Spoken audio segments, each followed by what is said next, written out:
mbokk yi asalaamualeykum wa rahmatullah école islamique muy daara Cheikhaïni nekk ci Médina Gounass moo leen di yëgal bisam bu mag boobu di bisum cérémonie récital Saint Coran mooy bisum conférence bu mag boobu nga xam ni xale yi dañ fay jàng alquran hadis ak ay anachid di ay wayu arab bis boobu di yemook dimanche 17 septembre 2023 bu 9h jotee foofee ca Gounass dend ak jàkka ibaadu yi di géejawaay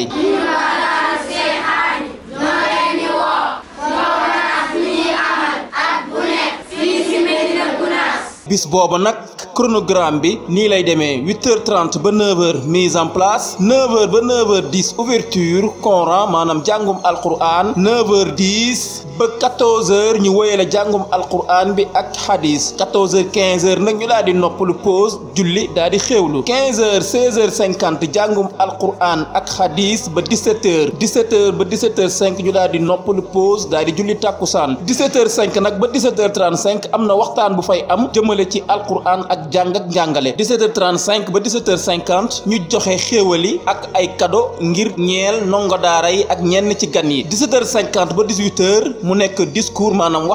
waxtaan muy parents d'élèves yi ak parrains yi ak marraines yi 18h25 nag fa la ñuy defee théâtre animation daal di tëj programme bi.